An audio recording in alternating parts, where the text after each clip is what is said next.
n'y a pas de guerre vraiment humanitaire, il y a toujours des intérêts pour le fric, il y a toujours des intérêts pour les matières premières. Je pense qu'il y a des guerres justes. Je pense que toutes les guerres ne sont pas faites pour le fric. Je pense, non, je ne pense pas, je sais qu'il n'y a pas, contrairement à ce que vous dites, de pétrole en Syrie. La Syrie exportait 300 000 barils le jour, enfin c'est ridicule. J'ai parlé et du il n'y a pas de gaz gaz dans la naturel. région. Et il n'y a pas de gaz naturel en Syrie. Et le gazoduc. Donc ça, c'est pas sérieux. La Syrie occupe au Proche-Orient une situation unique au croisement de plusieurs gisements d'hydrocarbures. En 2009, à l'occasion d'un forum en Turquie, le président syrien dévoile la stratégie des 4 mers. La Syrie se rêve incontournable sur le marché de l'énergie. Nous faisons le lien entre la Méditerranée, la mer Caspienne, la mer Noire et le Golfe. Quand nous connectons ces 4 mers, nous ne sommes pas seulement importants au Moyen-Orient, nous devenons le centre du monde.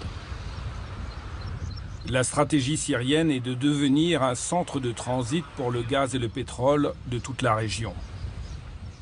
Bachar el-Assad multiplie les voyages diplomatiques pour vendre son idée à tous les pays qui pourraient être intéressés. Arabie Saoudite, Turquie, Iran, Irak et bien sûr le Qatar. Dès 2009, le Qatar propose de lancer un gazoduc.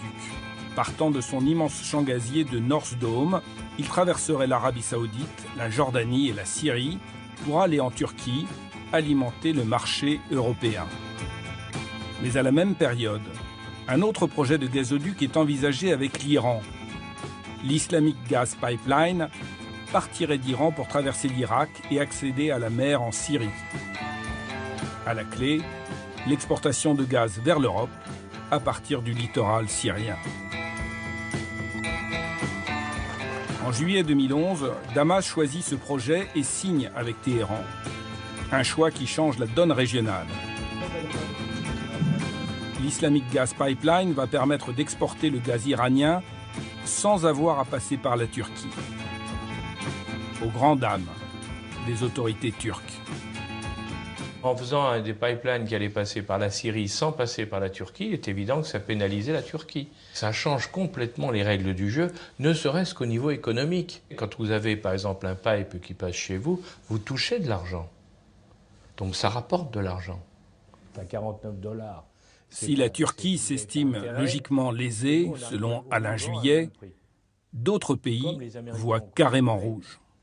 L'Arabie Saoudite et le Qatar prennent très mal l'idée d'un pipeline qui pourrait aller depuis l'Iran jusqu'à la Méditerranée et qui pourrait donc concurrencer leur livraison de pétrole. Ils vont dire, mais dans le fond, le problème c'est Bachar, donc il faut renverser Bachar.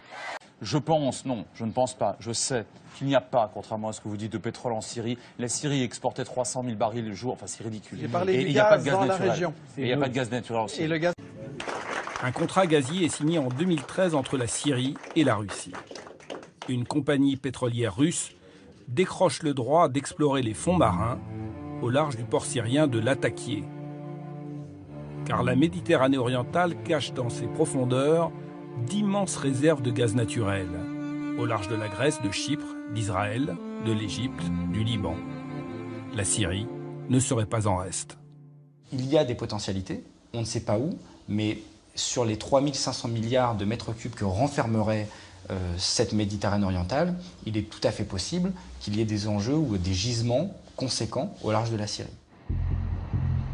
Et l'équation énergétique se complique un peu plus en 2015 avec la découverte de pétrole sur le plateau du Golan, une zone occupée par l'État hébreu depuis 1967. Une compagnie israélienne, Afek Oil, a commencé des forages d'exploration. Il y aurait bien du pétrole en quantité significative, reste à savoir s'il est exploitable. En cas de réponse positive, le cocktail peut devenir explosif. Je pense qu'il y a des guerres justes. Je pense que toutes les guerres ne sont pas faites pour le fric. En novembre 2015, selon le quotidien Haaretz, Benjamin Netanyahou aurait testé Barack Obama sur un possible redécoupage des frontières de la région. Le chaos syrien permettant de penser différemment l'avenir du Golan, dont l'annexion par Israël n'a jamais été reconnue par les États-Unis et la communauté internationale. À cause du gaz ou du pétrole, Une bonne partie des acteurs engagés dans le conflit syrien ont donc des intérêts économiques et stratégiques à défendre, pour le plus grand malheur de la population civile syrienne.